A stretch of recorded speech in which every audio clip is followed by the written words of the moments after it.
कराल कलिकाल में पैहारी श्री कृष्णदास जी वैराग्य की सीमा हुए। आपने अन्न को त्याग कर केवल दुग्ध पान करके भजन किया, इसलिए आप पैहारी इस नाम से विशेष प्रसिद्ध हुए। आपने शिष्य बनाकर जिसे अपनाया उससे याचना नहीं की, वरन उसे भगवत पक्ष मोक्ष का अधिकारी बना दिया और सांसारिक शोक मोह से सदा के लिए छुड़ाकर अभय कर दिया। श्री पैहारी जी भक्ति में तेज के समूह थे और आप में अपार भजन का बल था। बाल ब्रह्मचारी एवं योगी होने के कारण आप ऊर्ध्वरेता हो गए थे। भारतवर्ष के छोटे बड़े जितने राजा महाराजा थे वे सभी आपके चरणों की सेवा करते थे।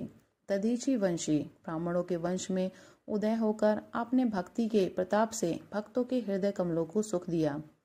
जयपुर में गलता नामक एक प्रसिद्ध स्थान है जो गालव ऋषि का आश्रम माना जाता है। वहाँ वैष्णव संतों की गद्दी है जो गालता गादी नाम से प्रसिद्ध है। एक समय वहाँ स्वामी श्री कृष्णदास जी नाम के प्रसिद्ध संत थे।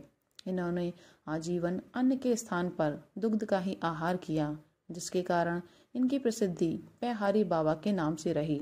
श्री पैहारी जी महाराज सिद्ध संत थे। एक बार आप विचरण करते हुए कुल्लू की पहाड़ियों की ओर चले गए और वहां एक गुफा में बैठकर भगवत भजन करने लगे। अब उस निर्जन पहाड़ी गुफा में दूध कहाँ से प्राप्त होता, परंतु प्रभु प्रेरणा से पहाड़ियों पर चढ़ती हुई एक ग्वाले की गाय झुंड से निकलकर उस पहाड़ी गुफा के पास चली आई और उसके स्तनों से पेय श्रवण होने लगा। पैहारी बाबा ने इसे ईश्वर कृपा मानकर अपने कमंडलों में दूध एकत्र कर लिया और वस्त्र पूत कर पी गए।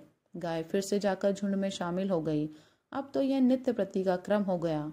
एक दिन ग्वाले ने गाय को गुफा की ओर जाते देख लिया तो वह उसके पीछे पीछे वहां तक चला गया।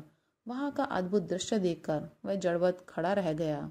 फिर पैहारी बाबा को सिद्ध संत समझ उनके चरणों में गिर पड़ा और बोला, बाबा, गौमाता की कृपा से आज मुझे आपके दर्शन हो गए। आप मुझे कोई और सेवा बताइए। श्री पैहारी बाबा उसकी साधुता और सेवा भाव से बहुत प्रसन्न हुए और बोले, तुम कोई वर मांग लो। ग्वाला बोला, प्रभु, आपकी कृपा से मुझे दूध पूत सब प्राप्त है। मुझे अब किसी वस्तु की आवश्यकता नहीं। हाँ, अगर आप कुछ देना ही चाहते हैं तो ऐसे कृपा कीजिए कि मेरे देश के राजा का राज्य फिर से उन्हें मिल जाए।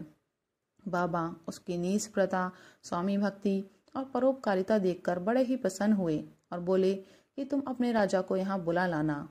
उन दिनों वहाँ के राजा शत्रुओं द्वारा राज्य छीन लिए जाने और प्राण संकट के कारण एक गुफा में छिपकर रह रहे थे। ग्वाले ने वहां जाकर उनसे पैहारी बाबा के विषय में बताया और उन्हें लिवा लाया। राजा ने बाबा के चरणों में दंडवत प्रणाम किया और अपनी करुण कथा सुनाई। बाबा ने राजा को विजयी भव का आशीर्वाद दिया और कहा, इस पहाड़ी पर चढ़कर चारों ओर देखो, जहां तक तुम्हारी दृष्टि जाएगी वहां तक का राज्य तुम्हारा हो जाएगा।